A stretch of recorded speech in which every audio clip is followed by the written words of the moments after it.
tous, aujourd'hui on se retrouve pour la nouvelle présentation. Je vais vous présenter le nouvel arrivé, c'est le Glock 17 Gen 4 FS qui signifie front serration. Donc c'est une année 2017, juste avant le futur Gen 5. Donc tout d'abord, comme d'habitude, contrôle visuel de charge. Donc, avant que vous posiez trop de questions, ce ne sont pas les organes d'origine, c'est des truglots que j'avais sur mon ancien.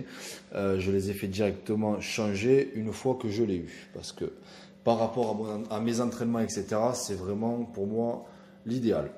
Donc, on va commencer par la présentation des organes de visée d'origine. Elles ont été démontées par mon armurier, elles ont été abîmées parce qu'il a vraiment eu du mal. Donc, à savoir que les nouvelles organes d'origine sur le Glock 17 FS sont en alu. Toujours pareil, les deux, la hausse et le guidon en blanc. La hausse n'est toujours pas réglable, donc tant mieux, puisque tout ce qui se règle se dérègle. Donc ça ne change pas. Petite modification sur le guidon. Toujours blanc, en alu et légèrement allongé.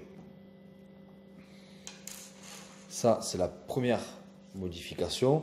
La seconde, vous l'avez vu, c'est donc le front serration qui signifie plus ou moins rainure à l'avant. Donc ça donne vraiment un look totalement différent. C'est un petit peu mieux parce que c'est vrai qu'on a tous les mêmes armes et c'est un petit peu embêtant. Donc celui-ci, on ne sera pas 1 million à l'avoir, du moins en France. Donc voilà, petite modification. Eux, ils le préconisent pour manipulation, front serration, donc manipulation par l'avant de la culasse. Moi, je ne mets jamais les mains ici. Vraiment jamais, donc voilà, c'est plus pour un look différent, je pense.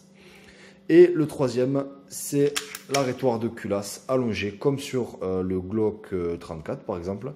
Donc allongé qui permet d'avoir une meilleure prise en main quand vous mettez votre arme en sécurité ou quand vous voulez renclencher la culasse.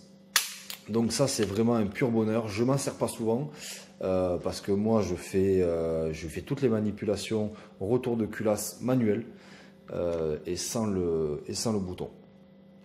Donc ça ne change pas. Tous les Glocks sont livrés avec 2 chargeurs, possibilité d'adapter des adaptations de poignées, toujours pareil, M et L pour le standard et avec la queue de castor.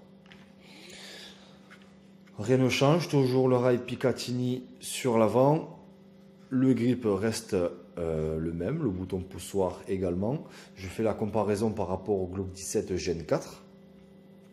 Rien ne change, toujours pareil au niveau de la détente, toujours la sécurité, le même système. Celui-ci d'origine donc 2,5 kg, un peu dur à mon goût, mais bon, c'est comme ça.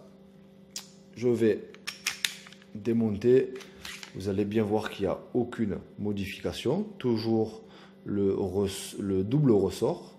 L'intérieur est exactement pareil, aucune modification. Donc voilà, c'est vraiment qu'une question de look. C'est vraiment qu'une question de look et puis voilà. Rien d'extraordinaire. À savoir qu'il se trouve aux environs des 745 € en France, sans frais de port.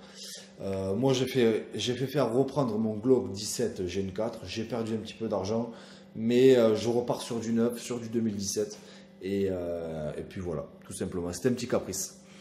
Merci d'avoir regardé cette vidéo et on se retrouve très bientôt. Ciao, ciao!